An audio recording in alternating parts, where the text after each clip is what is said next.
Kita habiskan ibadah. Pertolongan kita dalam kebaktian, pencurahan Roh Kudus saat ini adalah di dalam nama Tuhan yang menjadikan langit dan bumi. Kasih karunia dan damai sejahtera dari Allah Bapa dan dari Tuhan Yesus Kristus serta pertolongan Roh Kudus menyertai kamu. Disilakan duduk.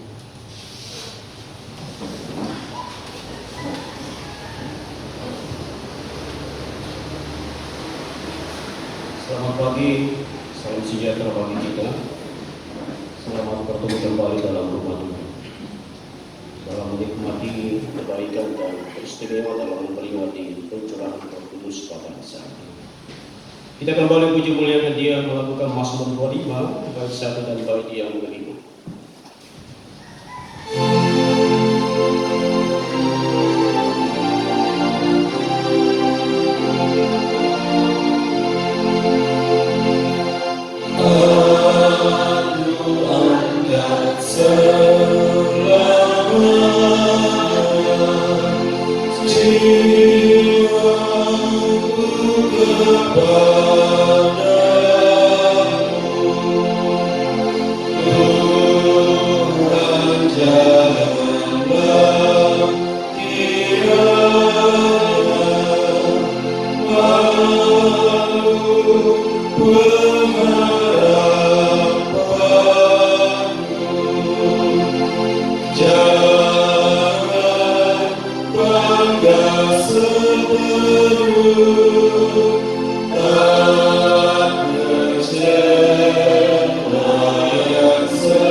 Saudara yang dikasih, saya jemput kita berdiri bersama untuk kita mendengarkan hukum kasih.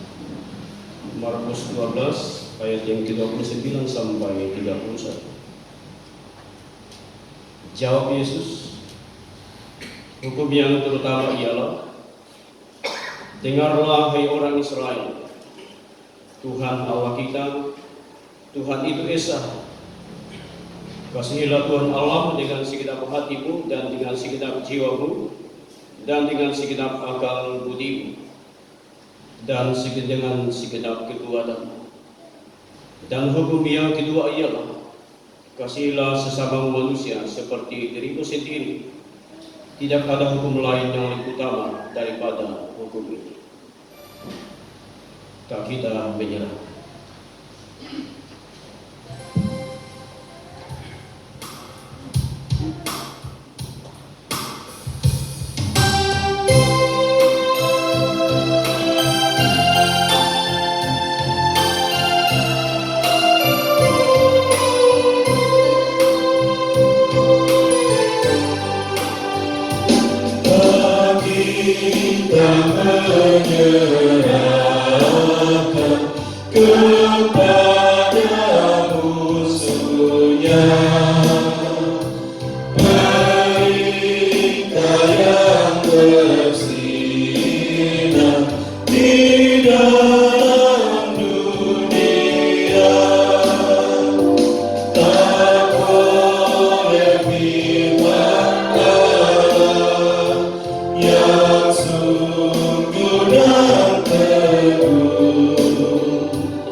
Baik saudara-saudara dikasih, tiba saatnya kita akan mendengarkan firman Tuhan. Dan sebelumnya saya mengajak kita dengan kepala kita.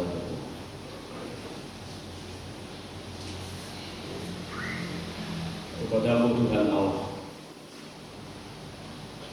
kami menaikkan pujian dan syukur di mana lawatanmu baik satu minggu yang telah kami lewati, juga satu malam yang sudah kami lewati bersama dalam istirahat. Kami menyadari bahwa itu semua bukan karena kehebatan kami, dalam menjalani kehidupan satu minggu, tapi karena karunia Tuhan melimpah bagi hidup kami. Terlebih lagi Tuhan Allah, kami memberi nafas hidup, kekuatan, kesehatan, yang juga di dalamnya segala berkat Tuhan ada pada kami. Itulah sebabnya dalam kesempatan ini ada pujian syukur kami persembahkan kepada. Dan juga dalam kesempatan yang indah di saat ini, dan juga dalam memaknai, memperingati pencurahan Roh Kudus bagi kami hari Pentakosta atau yang ke-50. Biarlah Engkau yang sungguh menyertai kami dengan bimbingan Roh Kudus, sehingga dalam kebaktian ini kami boleh memberi diri kami kepadamu untuk dijadikan persembahan yang berbau harum di hadapan. Karena itu Bapa, dari awal pertengahan hingga berakhirnya kebaktian ini, biarlah semuanya di dalam pimpinan, dan juga di dalamnya hamba akan membaca firman untuk bagi kami sekalian, untuk kami renungkan bersama-sama dalam memaknai pencurahan Roh Kudus. Kami sadar bagi hamba bahkan seluruh sidang jamaat bahwa kami adalah manusia berdosa dengan berbagai keterbatasan dalam hidup kami.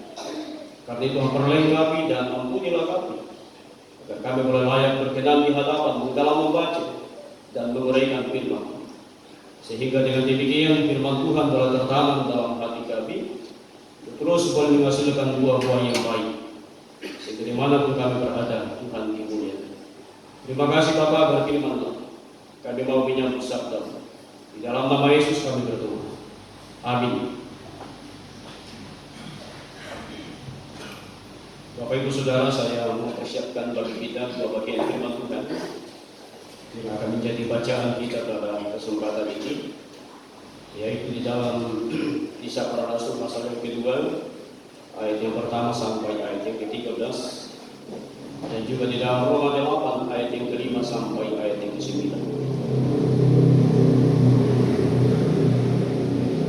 Kita akan membaca di dalam Kisah Rasul pasal yang kedua terlebih dahulu. Saya mengajak kita membaca secara bergantian. Saya membaca ayat yang ganjil dan Bapak Ibu sidang jamaah Tuhan membaca ayat yang ke-6 sampai selesai membaca. Di bawah berikut Pentakosta. Ketika tiba hari Pentakosta, semua orang percaya berkumpul di satu tempat.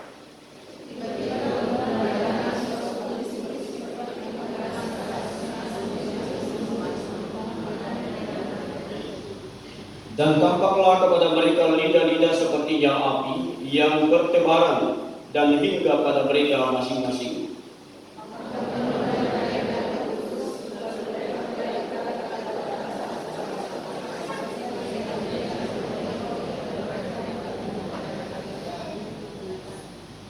Waktu itu di Yerusalem diam orang-orang Yahudi yang saleh dari segala bangsa di bawah kolong langit.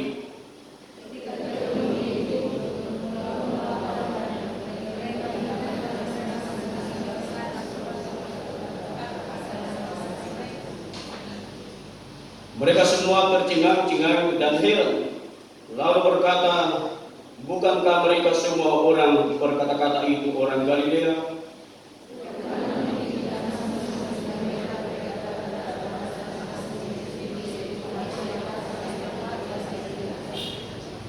Kita orang Partia, Media, Elam, penduduk Mesopotamia, Yudea dan Kapadokia, Pontus dan Asia.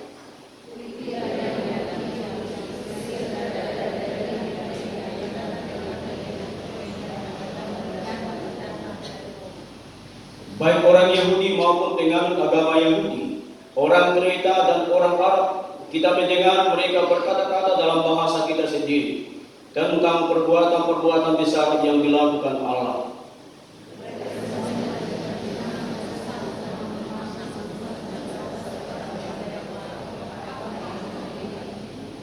Tetapi orang lain menyindir, mereka sedang mabuk oleh anggur manis. Selanjutnya Roma 8 ayat yang ke-5, ayat yang ke-5 sampai 9. Kita masih lanjut secara bergantian.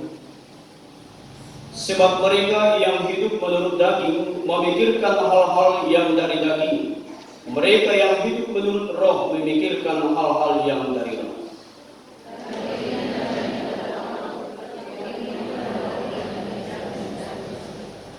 Sebab keinginan daging adalah perseteruan terhadap Allah, karena ia tidak takluk kepada hukum Allah. Hal ini memang tidak mungkin baginya.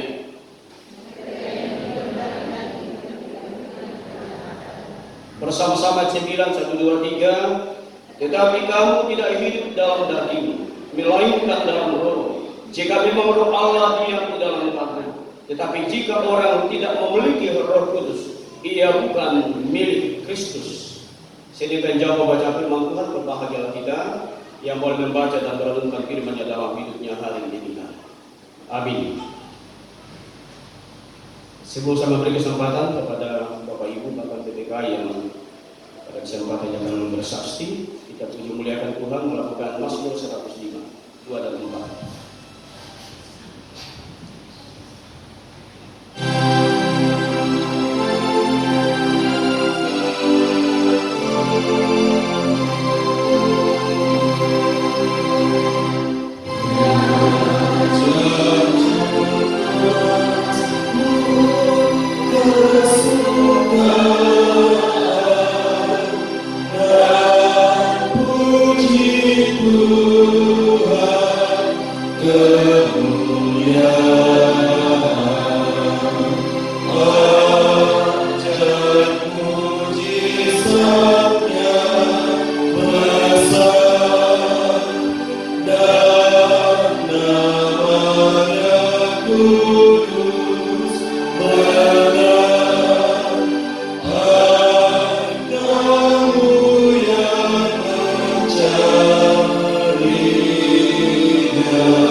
Kalau tidak ada, kita lanjut masuk dalam renungan firman Tuhan. Saudara-saudara yang dikasihi, suatu ketika ada seorang pendeta yang baru diurapi dan dengan semangat yang menggebu-gebu mau menampilkan secara ilustrasi bagaimana Roh Kudus dicurahkan secara visual. Anaknya yang umur 6 tahun itu, dia tanya begini, "Nak, pada saat Papa khutbah dan pada saat Papa mengatakan bahwa pada saat itu Roh Kudus dicurahkan, maka jangan lupa merpati ini dilepaskan. Dan jangan lupa, Nak, merpati ini dilepaskan dan tujuannya ke mimbar." Karena dalam Alkitab, saudara, burung merpati ini selalu dilambangkan sebagai kehadiran Allah, penyataan Allah di tengah-tengah jemaat atau umat Tuhan. Sehingga tiba saatnya seorang pendeta ini berkhutbah dengan semangat, dengan gembiranya. Di tengah-tengah khutbah dia berkata, dan tiba-tiba Roh Kudus dicurahkan. Jemaat terdiam, tidak muncul-muncul. Dia ulang lagi, kasih keras lagi, secara tiba-tiba Roh curang, tidak muncul juga. Yang muncul saudara, tangisan si orang anak. Oh Bapak, merpatinya lepas. Ternyata saudara, anak-anak ini dia kurang jelek dalam menjaga merpati. Jadi bukannya merpati dia terbang, diumpamakan Roh Kudus turun, tapi rupanya dia datang menangis. Merpatinya lepas Papa. Saudara, ilustrasi ini mengajak kita bagaimana Roh Kudus ini tinggal diam dalam. Itulah sebabnya dalam kehidupan orang Israel ada 3 yang diperingati di hari 50. Sekarang adalah hari Pentakosta, hari yang ke-50. Bagi orang Israel yang juga bagi kehidupan di perjanjian baru ada 3 hal yang diperingati. Yang pertama adalah hari di mana mengenang panen pertama ketika mereka masuk dalam tanah Kanaan. Ya, ini adalah ucapan syukur besar-besaran yang dilakukan oleh orang Israel atau orang itu. Karena pada saat mereka masuk dalam tanah Kanaan, hari yang ke-50 merupakan puncak daripada panen pertama dari segala hasil yang mereka kerjakan. Sedangkan di dalam perjanjian baru saudara, hari yang ke-50 adalah hari pencurahan Roh Kudus, atau ada orang mengatakan penuangan Roh Kudus, yang dimana yang diawali dengan mengurapi 120 orang yang setia menunggu kedatangan Roh Kudus. Dan yang ketiga adalah hari lahirnya gereja Tuhan di bumi. Nah, sebenarnya hari Pentakosta ini saudara adalah hari besar bagi kita karena di sini asal mula sebuah gereja Tuhan berada. Karena dari sinilah jemaat mula-mula ada. Nah, saudara-saudara yang kekasih dalam Kristus Yesus, hari Pentakosta adalah hari besar yang diawali dengan orang Israel dalam pesta panen atau buah pertama dari segala hasil yang dikerjakan. Itu artinya bahwa dalam kehidupan kita sebagai jemaat Tuhan, hari Pentakosta adalah hari besar bagi kita yang juga di dalamnya kita datang dalam gereja ini membawa diri kita sebagai persembahan yang hidup di hadapan Tuhan. Bukan sama dengan anak kecil yang menyiapkan burung merpati dengan bapaknya seorang pendeta. Dengan menggebu-gebunya mengatakan Roh Kudus dicurahkan, tetapi merpatinya lepas. Sadarkah kita saudara-saudara bahwa kadang-kadang dalam menjalani hidup kita, pada saat kita berhadapan dengan hidup kita dunia ini, tidak sedikit umat Tuhan yang Roh Kudusnya lepas. Ya, kalau Roh Kudusnya lepas, yang masih penting bisa dicari itu merpati. Tapi kalau Roh Kudusnya, kalau misalnya merpatinya dimakan kucing, berarti saudara susah akan mendapatkan Roh Kudus. Dan sangat jelas dikatakan dalam firman Tuhan bahwa Roh Kudus ini dicurahkan bagi orang-orang yang menanti-nantikan dengan setia. 1 minggu yang lalu saya berkhotbah mengenai bagaimana mempersiapkan diri dalam menanti yang pencurahan Roh Kudus. Orang-orang yang ada di Yerusalem saudara dikatakan 120 orang. Kenapa 120 orang? Padahal pada saat itu ada begitu banyak orang yang sudah ada di dunia. Kenapa hanya 120 orang? Karena 120 orang ini saudara-saudara adalah orang-orang yang sungguh-sungguh setia. Orang-orang yang tidak dengan gelisah menantikan pencurahan Roh Kudus. Dan 120 orang ini saudara, inilah yang menyebar luas sampai kita di zaman sekarang.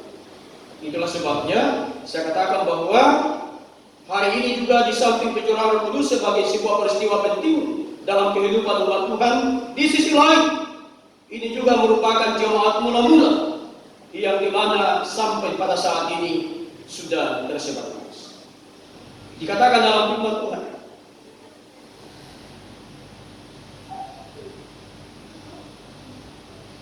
ayat yang kelima, waktu itu Yerusalem diam orang-orang Yahudi yang saleh dari segala bangsa di bawah kolong langit. Jadi saudara, dari pembacaan ini mengatakan bahwa ada orang-orang saleh. Orang-orang saleh ini dalam artian bukan berarti bahwa mereka tidak berdosa ya. Mereka tidak berdosa. Ada istilah dosa turunan, ya. Ada beberapa gereja yang selalu ada istilahnya dosa keputusan, ya. Kata itu ada dosa turunan dari Adam dan Hawa. Tapi kata saya di situ saudara adalah orang yang siap. Orang yang siap menantikan dengan tidak terlalu banyak embernya. Kadang-kala minggu lalu saya katakan, kita kalau biasa menunggu orang yang kita tunggu tidak datang atau menunggu mobil tidak datang, kita biasa gelisah. Kadang-kala sembarang kita sampaikan. Tapi orang-orang saleh ini saudara, orang-orang yang siap. Itulah sebabnya Rasul Paulus di dalam Roma ini mau memisahkan. Ada dua pemisahan saudara, antara orang-orang yang hidup dalam kedagingan dan orang-orang yang hidup dalam roh.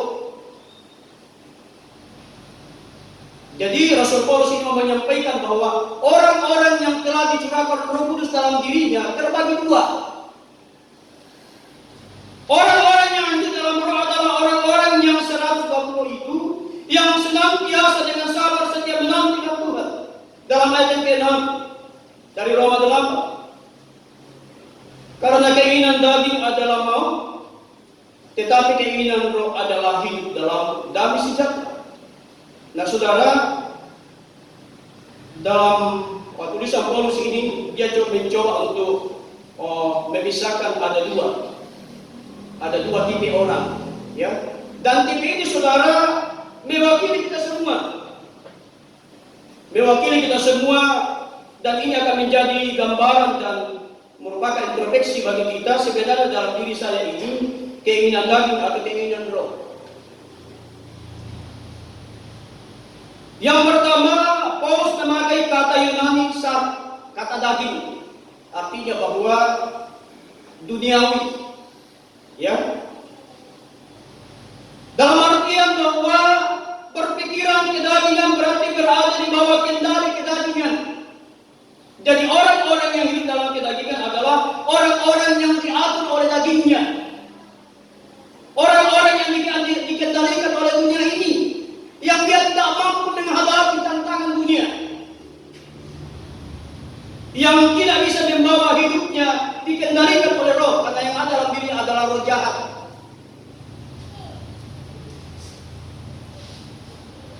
Dan yang kedua saudara adalah keinginan roh dalam dirinya. Keinginan roh adalah orang-orang yang dikendalikan, orang-orang yang mau diarahkan, orang-orang yang hidupnya hidup di dalam Tuhan. Itulah sebabnya ada satu ilustrasi Bapak Ibu Saudara. Satu ketika ada seorang penginjil muda yang cukup semangat mau menginjil. Terus datang ke Pak Pendetanya, dia katakan begini, Pak Pendeta, besok saya akan berangkat pergi ke ladang misi. Pak Pendetanya bilang begini, pergilah nak, hati-hati ya di negeri orang. Kau harus pandai-pandai bergaul agar banyak jiwa yang dimenangkan. Seorang penginjil, seorang pemuda yang semangat ini berkata, bagaimana resepnya Pak Pendeta? Pak Pendeta berkata, kalau kamu ketemu tukang tahu, bicara soal tahu. Kalau kamu bertemu dengan tukang lontong, bicara tentang lontong. Dan kalau kita bertemu dengan penjual sayur, tukang sayur, berbicara soal sayur. Terus pemuda bilang begini, bagaimana Pak Pendeta kalau misalnya bertemu satu sekaligus tiga-tiganya? Pak Pendeta bilang begini, oh gampang. Kalau misalnya kamu ketemu dengan tiga orang ini, maka berbicara soal gado-gado. Ya, jadi katanya kalau ketemu tukang lontong, tukang sayur dan tukang penjual tahu, maka berbicaralah gado-gado. Atau sama katakan dari situ saudara, bahwa kedagingan dan roh ini tidak bisa dicampur kayak gado-gado. Ya, kalau tahu, lontong dan sayuran bisa tergabung dalam satu kesatuan yang hendak dinikmati. Satu mangkok, tiga unsur tapi berada dalam satu mangkok itu bisa bercampur. Tapi saudara,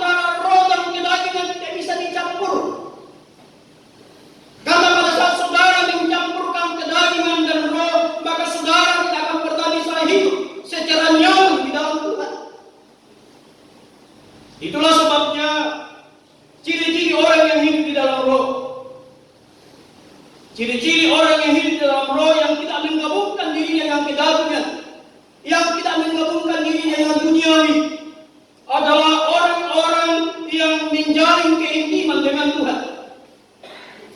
Ketika kita dipenuhi Roh Kudus Allah, maka seluruh kehidupan kita dikendalikan oleh Allah. Jadi ada keintiman, ada relasi, ada hubungan yang baik antara kita dengan Tuhan. Inilah ciri, termasuk ciri orang yang hidup di dalam pimpinan Roh Kudus. Yang kedua, saudara, orang yang hidup di dalam Roh Kudus, orang yang hidupnya dipimpin Roh Kudus, adalah orang yang memelihara kekudusan. Dalam kata kekudusan, lagi-lagi saya katakan, bukan berarti bahwa kita tidak berdosa, saudara. Tapi dalam hal kekudusan adalah orang yang mau memelihara hari-hari baiknya di hadapan Tuhan. Orang yang bisa menata hidupnya di hadapan Tuhan. Pada saat diperhadapkan dengan tantangan dunia, keduniawian, saudara, dia boleh mampu, saya harus bijak. Dan yang berikutnya, orang yang mau karakternya yang mau diubah. Nah ini juga, ya, kadang-kala ada karakter-karakter dalam diri kita yang susah diubah. Saya ini, saudara, termasuk orang keras. Mungkin ada bapak ibu saudara yang tahu siapa saya. Saya orang keras. Tapi dengan lambat laun, saudara, kita belajar dari hari ke hari untuk bisa mengubah sedikit demi sedikit. Itu adalah orang-orang yang mau dipimpin Roh Kudus. Tapi kalau ada orang, saudara, yang sulit merubah hidupnya, sulit merubah kebiasaan-kebiasaan yang tidak menyenangkan hati Tuhan, berarti orang itu memiliki kedagingan yang lebih besar daripada roh di dalam dirinya. Dan yang berikutnya, orang yang mau mengubah hidupnya, karakternya, dan terakhir adalah orang yang bisa membawa dampak positif dalam hidupnya. Dalam artian, saudara, bahwa dampak positif ini dalam artian kita bisa membawa hidup kita ini menjadi berkat bagi orang. Lagi-lagi saya katakan dalam khotbah bahwa pada saat keberadaan kita dirindukan orang, itu artinya bahwa kehidupan kita berdampak positif bagi orang. Pada saat orang berkata bahwa si A ini tidak datang, saya rindu dalam persekutuan bersama-sama dengan dia, itu artinya saudara secara positif berdampak bagi orang lain. Tapi pada saat saudara berkata bahwa aduh, mudah-mudahan dia tidak datang, mudah-mudahan dia tidak datang, berarti saudara tidak pernah memberi dampak yang baik. Karena dikatakan firman Tuhan, dari buah itulah yang akan dinikmati orang. Bahwa apa yang ada dalam diri kita, saudara, apa yang kita lakukan dalam hidup ini, itulah buah-buah roh. Karena buah-buah roh, saudara, adalah di dalamnya ada kebaikan, ada kelembutan dan kelembutan saudara. Ini adalah ciri-ciri orang yang betul-betul dipimpin oleh Roh Kudus. Tetapi ciri-ciri orang yang dikuasai dengan kedagingan, saudara, adalah orang-orang yang tidak mampu mengendalikan dirinya. Kebalikan daripada ciri-ciri hidup dalam roh. Yang pertama, tidak ada keintiman, saudara. Orang ini, saudara, nanti dia susah baru datang berdoa. Nanti dia susah baru datang berdoa. Ini adalah orang-orang yang dikuasai kita. Yang berikutnya, orang-orang yang tidak menjaga kekudusan. Ya, selama hidup di dunia dinikmati itu kita tahu. Kan toh juga kita akan mati. Ini adalah pemikiran yang seharusnya tidak diucap, saudara. Ini pemikiran yang seharusnya dibuang. Ya memang kita semua akan mati. Tapi sadarkah kita, saudara, bahwa kematian ini ada namanya kehidupan kita. Ini yang kadang-kala tidak disadari kita sebagai umat Tuhan. Kita hanya mau mumpung hidup di dunia, kalau mati kita susah nih. Jadi dia tidak menjaga kekudusan dirinya. Dan yang berikutnya, orang-orang yang dikuasai oleh kedagingan adalah orang-orang yang susah merubah karakternya, merubah hidupnya. Yang tadinya malas meminta ampun, sudah didatangi berkali-kali oleh yang Tuhan, majelis pendeta datang siang malam. Nah, gereja itu tidak ada muncul-muncul. Ada satu cerita, saudara, dan ini kenyataan. Ada satu jemaat Tuhan Yang ini berulang kali didatangi pendeta. Ganti-gantian nih. Bahkan ada penagua bilang, jangan pendeta. Biar kami dia mati saja kalau mau mati. Karena apa saudara? Setiap kita datang ke rumahnya, dia selalu mengaku, oh ya saya mau berubah, saya mau berubah, saya mau berubah. Itu terus satu bahasa yang selalu muncul, satu berubah. Iya saya masuk di gereja, tapi Natal itu. Kita tunggu Natal tidak muncul juga.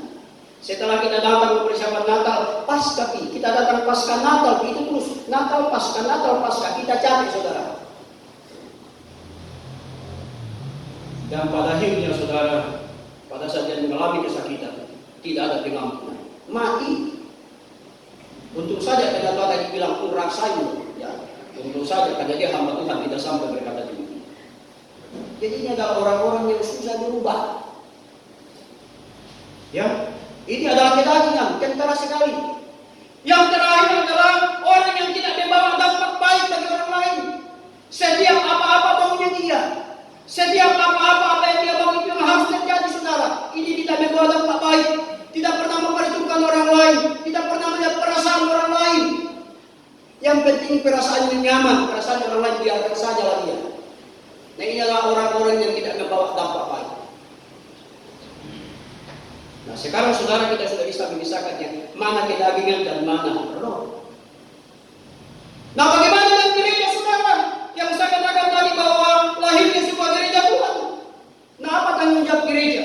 Setelah kita mengetahui mana roh di dalam diri kita dan mana kedagingan, sekarang pada saat kita hidup dalam roh, kita semua yang menantikan yang telah diberikan roh dalam diri, apa tanggung jawab gereja? Nah gereja di zaman sekarang ini saudara, ini juga tinggal diam, ada banyak gereja yang diam saja. Yang seharusnya dilakukan gereja adalah gereja setelah dipenuhi Roh Kudus, maka ada pimpinan roh yang bekerja dalam gereja itu. Kita semua yang telah dipenuhi Roh Kudus, maka tindakan yang harus gereja lakukan adalah gereja juga harus berada dalam pimpinan Roh Kudus. Kadang-kala dalam pimpinan gereja saudara, ada juga pemimpin gereja yang bukan bergerak secara pimpinan Roh Kudus, tapi pimpinannya sendiri.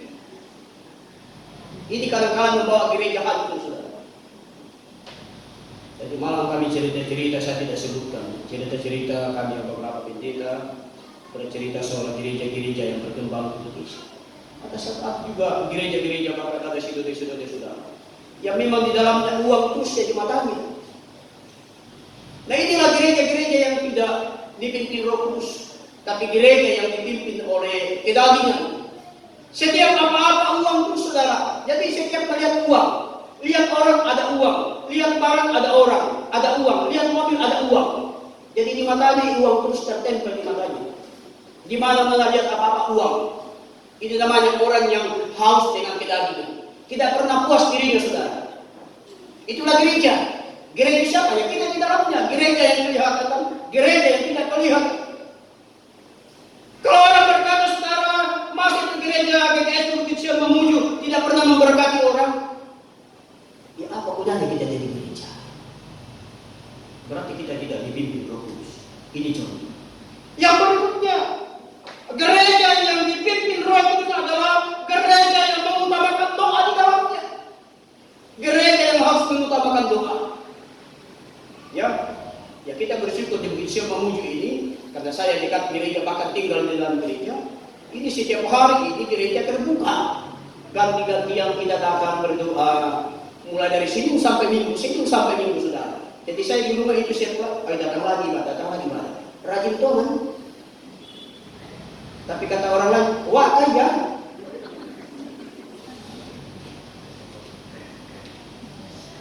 Rajin itu, ini gereja terbuka terus. Kadang saya tidak punya gereja bersihkan, saya datang lagi. Tapi wah kaya toh, rajinnya datang dengannya di dalamnya betul tidak itu ya. Yang berikutnya saudara, gereja yang dipimpin Roh Kudus adalah gereja yang mengeluarkan kesaksian yang baik. Nah, pada saat kita sudah dipenuhi Roh Kudus saudara, maka tanggung jawab kita adalah menjadi saksi. Itulah dalam Matius 28, 19-20. Pergilah jadikanlah bangsa seluruh muridku, baptislah mereka dalam nama Bapa dan Roh Kudus. Ketahuilah, apa kau menyertai itu sampai bersama. Dari gereja-gereja yang dipenuhi Roh Kudus, yang juga orang-orang yang telah diberikan Tuhan Roh dalam dirinya, mereka mau bersaksi kepada orang lain. Mereka mau melayani Tuhan. Tidak mengatakan, minggu depan bisa ini belum dilayani. Kenapa? Ayah, jangan dulu. Kenapa? Bukan pasar Pak dulu. Ini bukan lagi jadi saksi saudara, tapi menolak kesaksian. Yang seharusnya gereja yang bertumbuh adalah gereja yang mau keluar bersaksi bagi orang lain. Sehingga orang berkata, ayo marah satu kan tuh Bukit Siam Mamuju, amu masa gereja di Bukit Siam Mamuju. Kenapa? Ay? Jadi kesaksian terus. Jangan sampai orang bilang, ay marah tak ada soal itu Bukit Siam Mamuju. Tidak mau saya di sana kenapa? Ay tidak bagus. Itu namanya gereja yang tidak bertumbuh. Itu artinya yang kata Pak Pendeta tadi, kalau ketemu tukang sayur lontong dan tahu ya jadi gado-gado, berarti kita gado-gado saudara. Ya. Sebagai orang Kristen, sebagai umat Tuhan yang telah diberikan Roh Kudus tinggal dalam dirinya, dia harus memisahkan diri sehingga kelihatan tahu kokak, sayur-sayuran kokak, lontong kokak. Ini harus antara. Tapi kalau saudara campur aduk di dalam, berarti saudara dan kita jadi gado-gado. Kita tidak boleh jadi gado-gado, saudara. Ya, orang Kristen tidak boleh jadi gado-gado. Tidak bisa dipisahkan. Karena pada saat kita sudah makan gado-gado, saudara tidak bisa dipisahkan. Yang mana sayurnya saya makan dulu, yang mana tahu saya makan dulu. Tapi bercampur. Nah, kehidupan orang Kristen begitu, tidak boleh dicampur aduk. Kedagingan tetap ada saudara, tapi dalam arti yang saya katakan bahwa kedagingan ini kita yang mengaturnya. Itu maksud saya. Bukan berarti bahwa kedagingan tidak boleh, kedagingan ada. Kemauan boleh saudara, tapi jangan kemauan itu mengendalikan hidup kita. Jangan kedagingan ini mengendalikan hidup kita, tapi roh inilah yang mengendalikan kedagingan. Yang biasanya terjadi, kedagingan ini mengendalikan roh. Ini yang tidak boleh. Tapi roh yang harus mengendalikan kedagingan. Sehingga hidup kita berkenan di hadapan Tuhan. Hidup kita tidak jadi gado-gado saudara. Hidup kita tidak sama dengan merpati yang lepas saja begitu. Tidak tahu kemana limbahnya. Ini tidak boleh dijadikan roh. Jadi orang-orang yang dipenuhi Roh Kudus, orang-orang yang dengan setia menantikan kedatangan Tuhan. Yang kedua kalinya adalah orang-orang yang mampu mengatur hidupnya dipimpin Roh Kudus. Orang-orang yang mampu hidupnya dipimpin Roh Kudus. Sehingga dengan demikian saudara, makna daripada pencurahan kudus boleh tinggal di dalam diri kita masing-masing. Itulah sebabnya dikatakan firman Tuhan dalam ayat 9 bagian B dari Roma 8. Tetapi jika orang tidak memiliki Roh Kudus, ia bukan milik Kristus. Ini catatan penting. Orang yang tidak memiliki Roh Kristus dalam dirinya, dia bukan milik Kristus. Itu artinya saudara, kita semua adalah milik Kristus. Jangan sampai ada di antara kita merpatinya lepas. Jangan sampai ada di antara kita merpatinya dimakan kucing. Itu artinya saudara, bahwa saudara telah mendukakan hati Roh Kudus. Dan kata firman Tuhan, dosa itulah yang tidak diampuni. Ya, dosa itulah tidak diampuni. Tapi saya tidak percaya kita semua yang hadir dalam kebaktian ini, kita semua adalah orang-orang yang dipimpin Roh Kudus. Amin. Terima kasih. Biarlah firman Tuhan hari ini akan senantiasa menjadi berkat dalam hidup kita, dalam memaknai pencurahan kudus bagi kita semua. Amin. Firman Tuhan, kita berdoa. Kami mengucap syukur kepada Tuhan. Setelah kami boleh memperkenankan membaca merenungkan firman, biarlah firman-Mu tetap menjadi suluh pedoman bagi hidup kami, bahkan menjadi pelita bagi jalan kami. Sehingga Roh Kudus yang ada dalam diri kami mengendalikan hidup kami, sehingga kami boleh memberi buah-buah yang baik yang terus dinikmati semua orang. Sehingga dengan demikian pula Tuhan dimuliakan dan dipuji-puji lewat keberadaan hidup kami di negeri ini. Di dalam Kristus Yesus kami berdoa. Amin.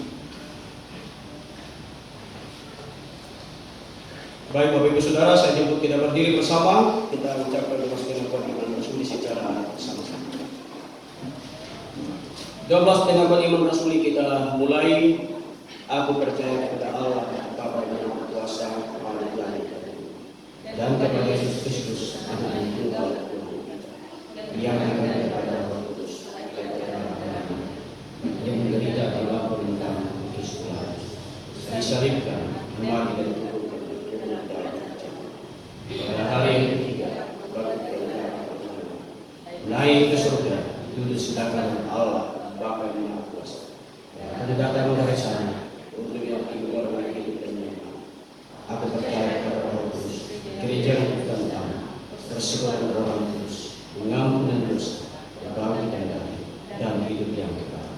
Amin. Disilakan duduk kembali. Tiba saatnya kita mempersiapkan diri kita masuk dalam doa syafaat yang akan diikuti dengan doa kami. Untuk itu kita kembali puji muliakan Dia, melakukan yang rohani satu imam dan jika jiwaku.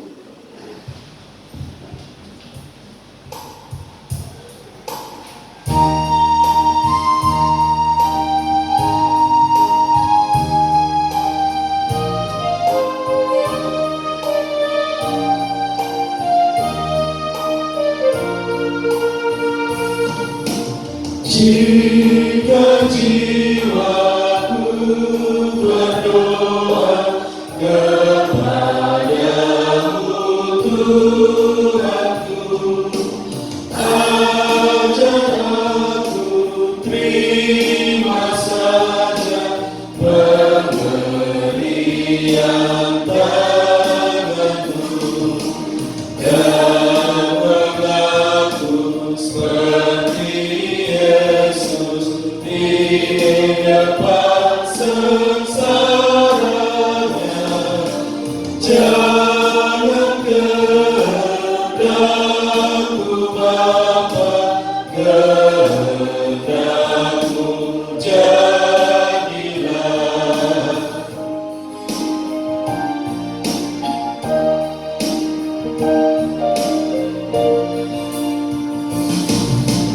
Apa juga yang kau minta, baik untuk hidupku.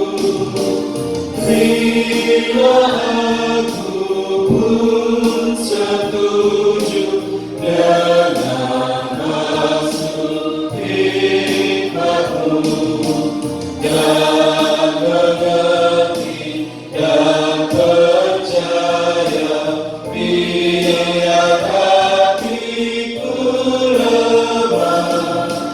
Jangan kehendakku Bapa, kehendakmu jadilah.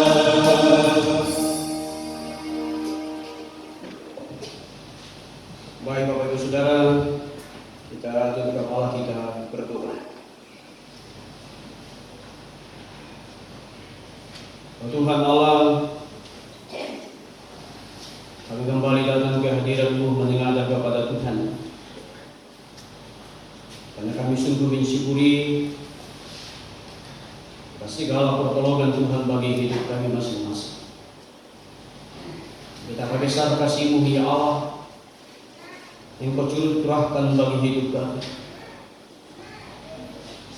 Dan biarlah pencurahan Roh Kudus hari ini kembali membawa kami untuk menyadari dan mengakui bahwa dalam menjalani hidup ini kami yang telah dipimpin Roh Kudus hendaknya terus menjadi teladan-teladan baik bagi sesama. Biarlah firman-Mu akan selalu meneguhkan iman percaya kami, kerinduan kami untuk selalu dan mau mempermuliakan Tuhan dalam hidup. Itulah sebabnya Tuhan Allah dalam kesempatan ini kami menaikkan pujian dan syukur kami bersama-sama dalam memaknai pencurahan Roh Kudus bagi hidup kami. Dan tiba saatnya bagi kami Tuhan Allah, hamba kami menyampaikan isi hati kami bersama dengan seluruh jemaat Allah, menyampaikan permohonan kami, menyampaikan ucapan syukur kami bersama dalam membalas segala kebaikan Tuhan dalam hidup umat. Namun ya Allah, kami sadar bahwa siapakah kami ini? Kami adalah manusia berdosa, baik dalam pikiran, dalam hati, dalam tindakan-tindakan. Sebab itu Tuhan ampunilah kiranya kami, agar dalam permohonan kami saat ini Tuhan senantiasa mendengar, bahkan memberikan jawaban yang terbaik bagi kami tepat pada waktu ini. Terima kasih Bapa, hamba berdoa bagi seluruh jamaat Tuhan dalam berbagai tanggung jawab mereka masing-masing. Oh Tuhan Allah, Engkau yang akan menyertai seluruh umat-Mu.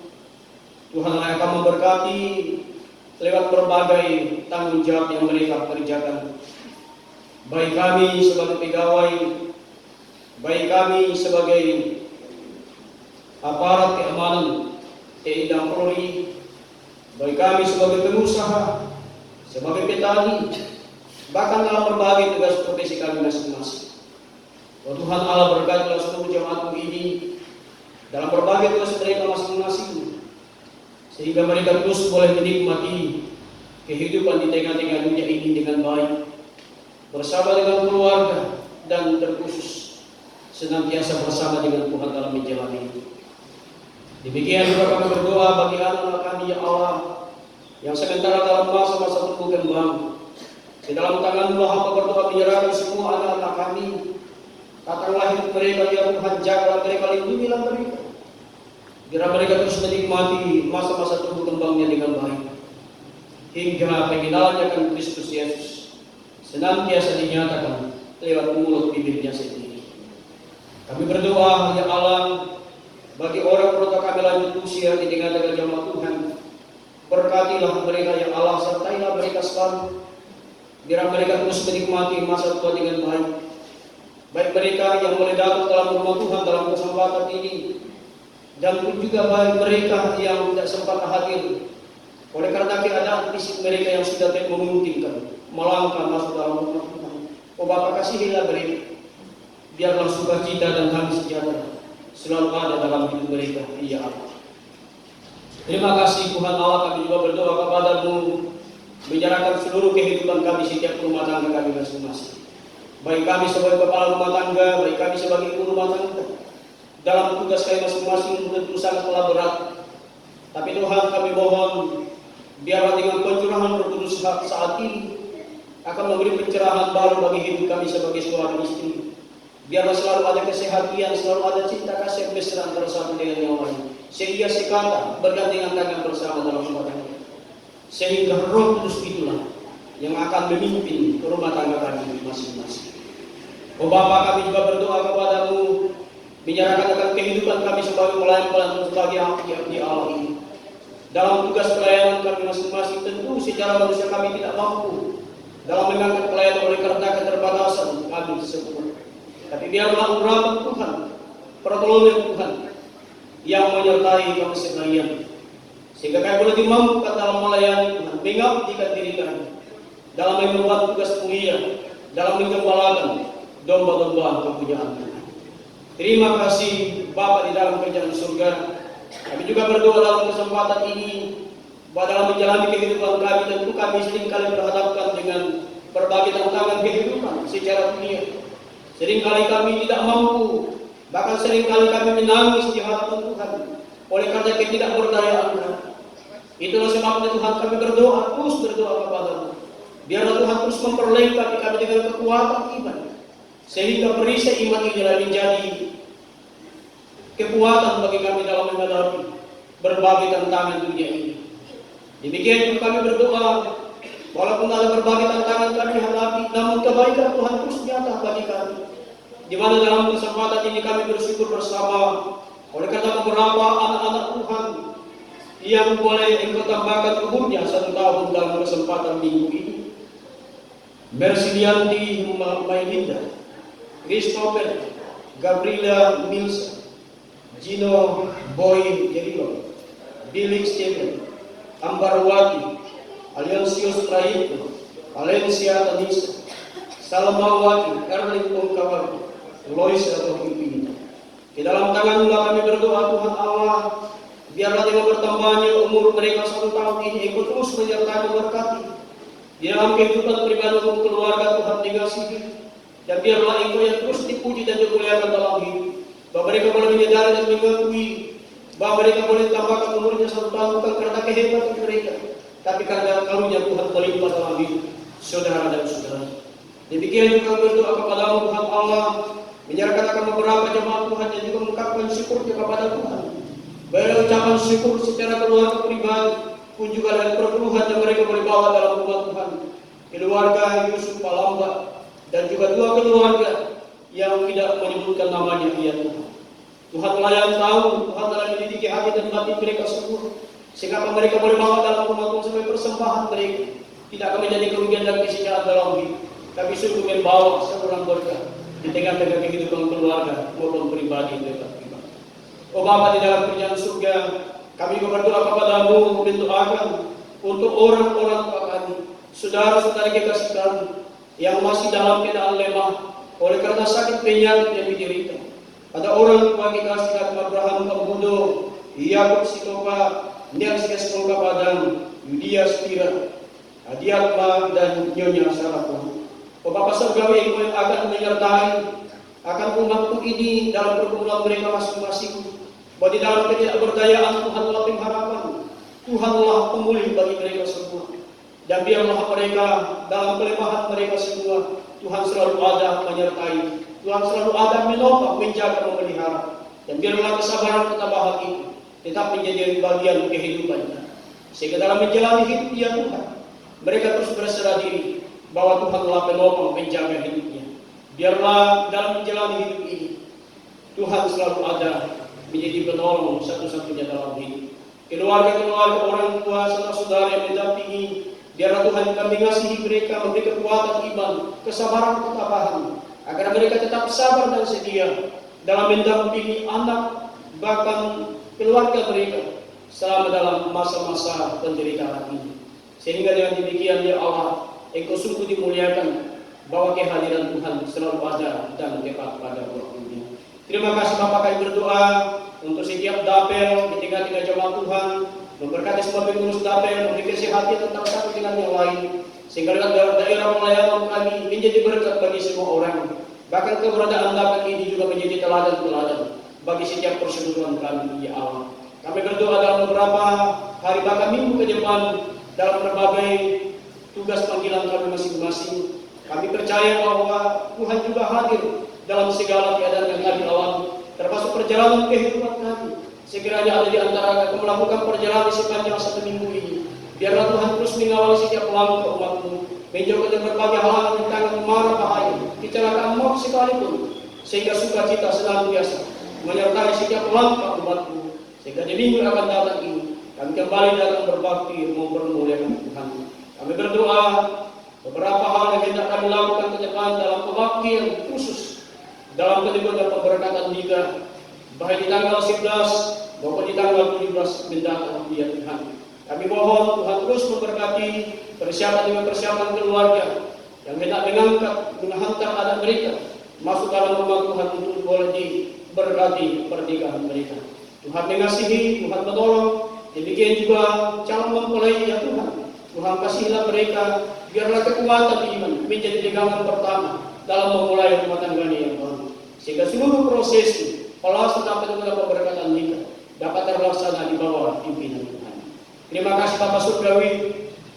Berdoa untuk pembangunan gereja Tuhan yang sementara dalam tahap pembangunan saat ini.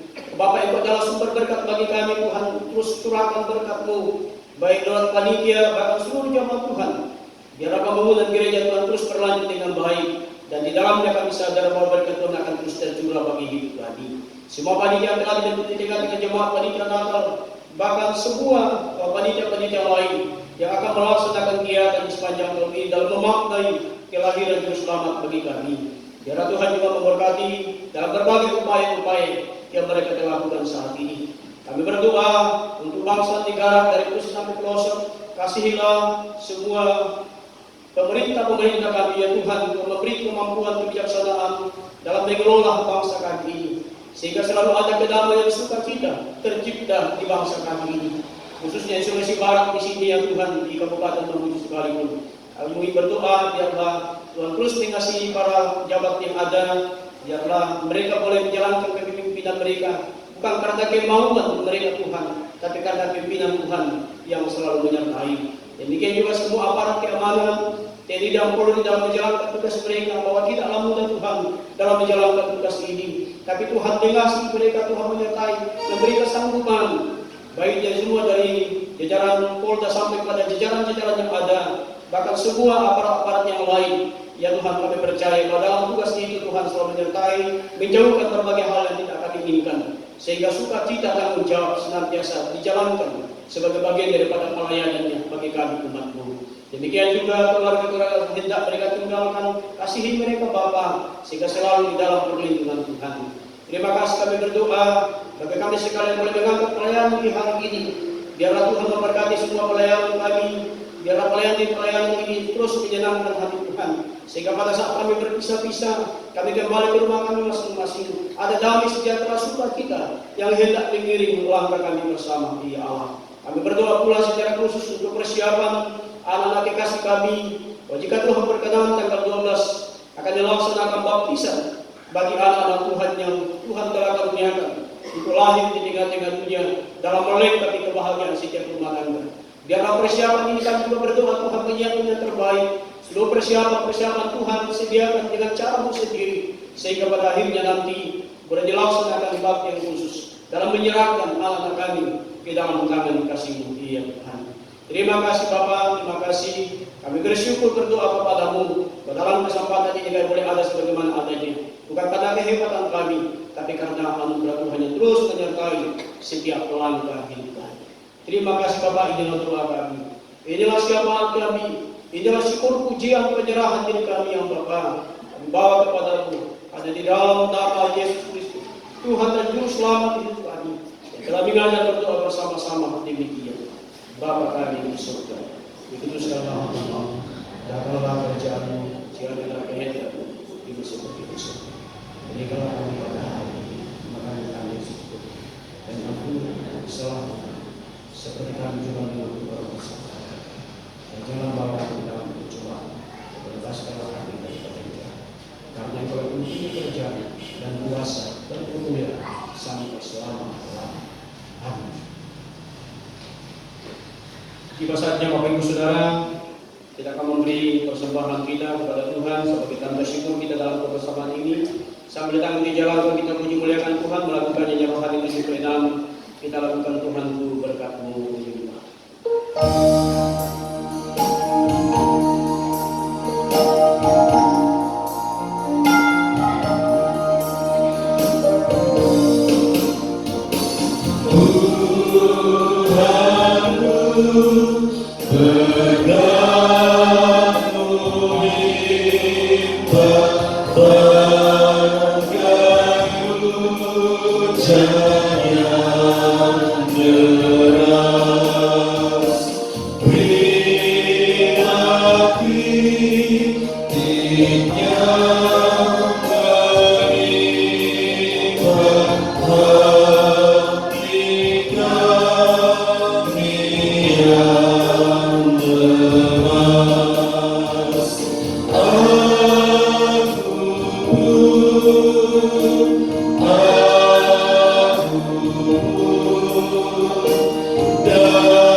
Banyak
kami kenal melalui Tuhan kami Yesus Kristus. Terima kasih ya Tuhan atas pimpinan Roh Kudus-Mu dalam kehidupan kami. Terima kasih pada hari ini Tuhan, di mana sidang jemaat-Mu Engkau telah perkenankan untuk hadir memperingati akan hari pencurahan Roh Kudus-Mu. Bapa di surga, sebagai respon umat-Mu yang telah menerima berkat firman-Mu pada pagi hari ini, beberapa hamba-Mu telah mengumpulkan persembahan pada pagi hari ini. Berkatilah ya Tuhan, baik melalui pundi persembahan maupun melalui pundi kota pembangunan. Biarlah apa yang kami persembahkan pada pagi hari ini tidak akan menjadi kekurangan ya Tuhan, tetapi biarlah akan menjadi saluran berkat yang berlimpah hanya daripada-Mu. Dan yang masih sisa di perbendaharaan kami masing-masing, mari Tuhan memberkatinya sehingga kami boleh pakai untuk melakukan segala tanggung jawab kami dan teristimewa untuk melayani Tuhan. Bapa yang ada dalam surga, sekiranya pada pagi hari ini masih ada umat-Mu yang belum sempat memberikan kepada Tuhan, mari Tuhan memberkati semua usaha dan pekerjaannya, sehingga satu kali waktu dapat memberikan hanya kepada Tuhan saja.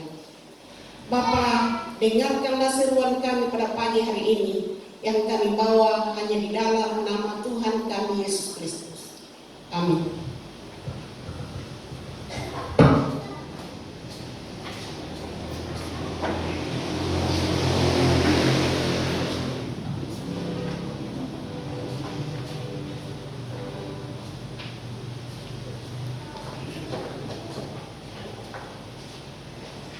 Kita akan mengakhiri kebaktian kita dan mempersiapkan diri untuk menerima berkat Tuhan. Kita kembali puji muliakan Dia melakukan yang rohani 19 bait yang pertama, berkati dan menemui kami.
Allah sumber kasih karunia yang telah memanggil kamu dalam Kristus kepada kemuliaan-Nya yang kekal, akan melengkapi kamu, meneguhkan, menguatkan, dan mengokohkan, serta memberkati kamu saat ini kekal selama-lamanya.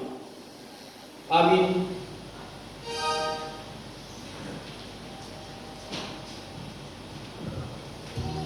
Kembali kita memuji Tuhan dari nyanyian rohani 173. Kita nyanyikan bait yang pertama dan ketiga.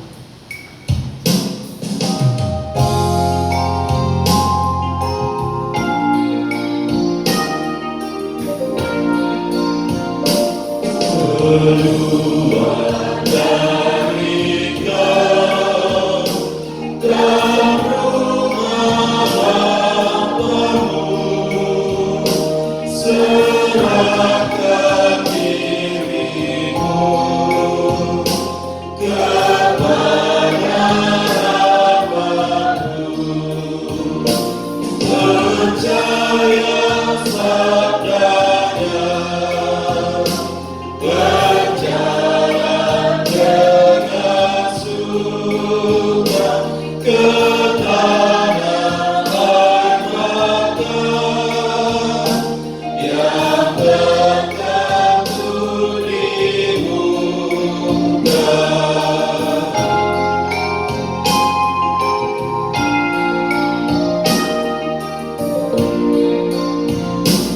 Keluar ajaran seluruh dunia, hamburkan Injil-Mu di sawadanya.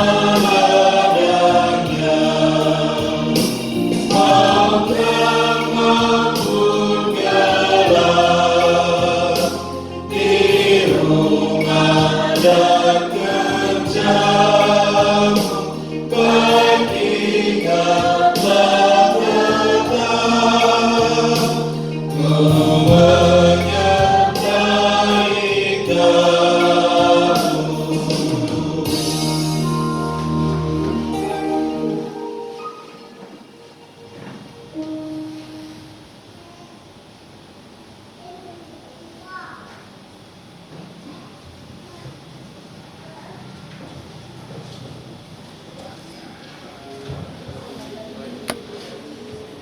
Atas nama jemaat mengucapkan terima kasih kepada Bapak Pendeta Roni Depala STH yang telah melayani kita pada pagi hari ini.